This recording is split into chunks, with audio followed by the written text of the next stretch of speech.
Hey, what's up everybody? I'm SuperSonicJB and I'm trying to write an essay for a job I'm doing. Now, I could either write about scurvy, or I could write about 101 reasons how to use the Wii Wheel. Like, I could use it to drive, cook, paint a picture, and even fight an armed swordsman. Damn it! Yeah, this thing's amazing. The Wii was one of the best-selling consoles of all time. It even sold more copies than Custer's Revenge.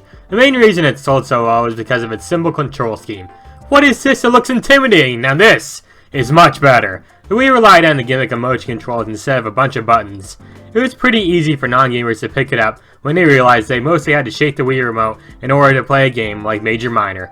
Now, I've already talked about the Wii before in the past, but today I want to talk about a bunch of accessories the Wii had throughout its lifetime. And believe me, there's a lot of them. Some of them are pretty cool, and some others really make me question what was going on in the developer's head.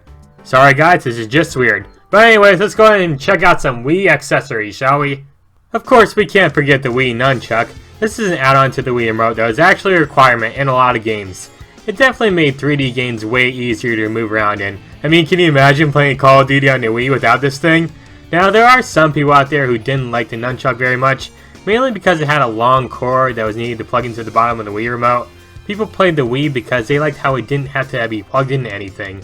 But the Nunchuck made some people feel disgusted. Me personally, I really liked the Nunchuck, but I can understand why some people found it annoying. Now, when the Wii was first advertised, Nintendo went all in with the motion controls idea. But here's the thing, the Wii remote needed more power. I mean, just look at this guy. Does he really think this Wii remote has that kind of power? So yeah, Nintendo needed some kind of accessory to help them out. So the Wii Motion Plus was invented. This little add-on made motion controls way more stable. It had a gyroscope and made any games like Skyward Sword playable. Well, sometimes. Yeah, the biggest issue with Motion Plus is the fact that it constantly needs recalibrated. And trust me, when I played Skyward Sword, I had to do this a lot. And it takes a long time to finish.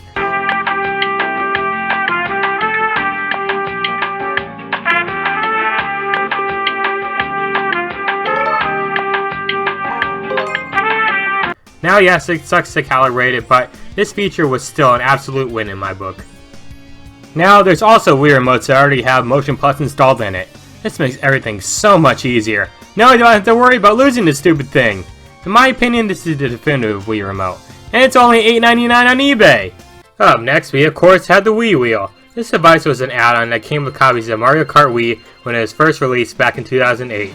Now I loved Mario Kart growing up, and I sometimes wish I could drive my own race car. But since that never happened, the closest thing I had to making that dream come true was to play Mario Kart Wii using this steering wheel. And yeah, I'll admit this is definitely one of the worst ways to play Mario Kart Wii. For some odd reason, I never knew I could use a GameCube controller to play the game when I was a kid. I mean, sure, the instruction manual says I can, but come on, nobody reads the manual! Nobody reads the manual! The wheel itself looks pretty nice. It has a slot in the back for the B button, and it has a cutout for the IR pointer.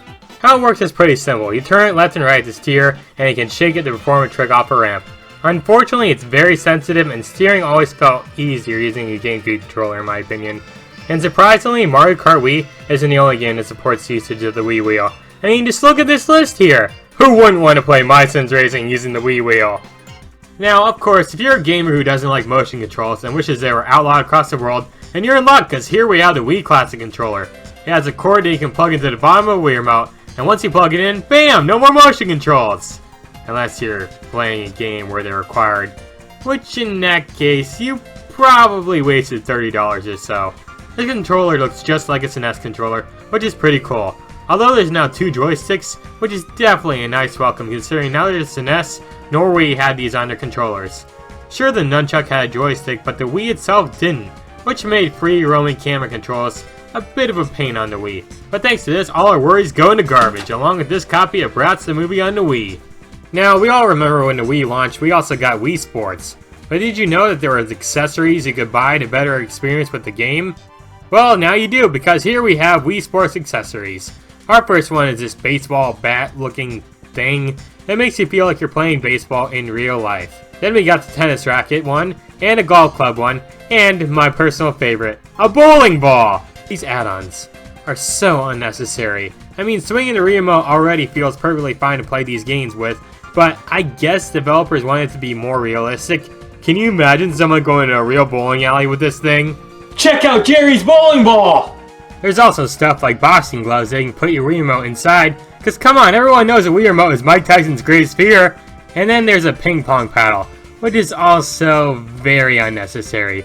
So yeah, these add-ons felt like nothing more than a few cash grabs. So far, the Wii has had tons of accessories. But you know what it was missing? Peanut butter? No, what the Wii was missing was a gun. That's what Sega said about Shadow the Hedgehog at one point. Enter the Wii Zapper. Now this wasn't Nintendo's first attempt at making a gun accessory. The NES had an NES Zapper that was used to play Duck Hunt, and it was a pretty cool device. Now Nintendo didn't want to call it a gun, so Zapper was the next best thing. I mean, I would have named it Pew Pew, but whatever. Alongside the Wii Zapper, we also got Link's crossbow training. This game was honestly the closest thing to the Twilight Princess sequel we got. In this game, you travel to areas across Hyrule and shoot a bunch of targets to get the highest score possible. There's levels where you just shoot down targets in Ordon Village, there's parts where you're surrounded by enemies and you need to stand your guard and kill them, and my personal favorite is the free roaming levels where you can move around freely and shoot down enemies. It's surprisingly a pretty fun game, and it can be kind of addicting attempting to get high scores. The Zapper itself had support for a pretty decent amount of games too. Now the Zapper is fun to play around with and all, but I gotta mention, it's kind of a pain to set up. There's so many steps you have to follow in order to have the Wii remote inside this thing. And honestly, at that point, why even bother? You can easily play Wii games without the Zapper. Sure, I get why it's nice to play a shooter game using this thing, but with all the annoying setups you need to do, it's just kind of a pain. Also, why the heck isn't Chicken Shoot in this list? That should have been a given! If that gun wasn't good enough for you, we do have a Nerf gun accessory that was bundled in with a copy of Nerf N-Strike. You put the Wii remote inside and bam! Now you can brag to all the other kids on the playground about how cool your Nerf gun is. But then we have things like the Wii Balance Board. Ah yes, as I've always wanted something I could step on while I'm playing a game. The Balance Board is mainly used to play Wii Fit, a game about exercising and trying to lose some weight. Nintendo really went all out on the idea of exercising with this thing. I mean, shortly after Wii Fit, they released Wii Fit Plus, which was a step up from the original because it had way more minigames to play. They also made the Balance Board playable using other games too, like Mario and Sonic at the Winter Games, and even Tetris. Yeah, cause come on, who would want to stack some blocks while using this thing, right? Now, yes, it was a fun accessory, but it definitely has fair share of issues. Movement wasn't always precise, it was very sensitive, and sometimes the Balance Board would flat out insult you! Maybe next time you should reach for a smaller goal, one that's easier to reach. Yeah? Well, maybe you should watch your mouth there, Wii Balance Board. What do you think about that, huh? Thankfully, the U-Draw game tablet doesn't do that. This accessory is a tablet that you can use to make digital art in games. It was made by THQ, the same company who published Tack and the Power of Juju the game. It even comes out with a copy of U-Draw Game Studio, so give it a medal now! This game is just a basic drawing program that's just used like every other online art software. It wasn't necessarily a bad accessory, but it could have been better.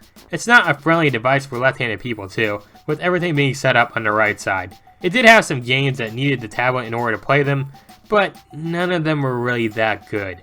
THQ also went out of business not too long after this, but thankfully they're back now.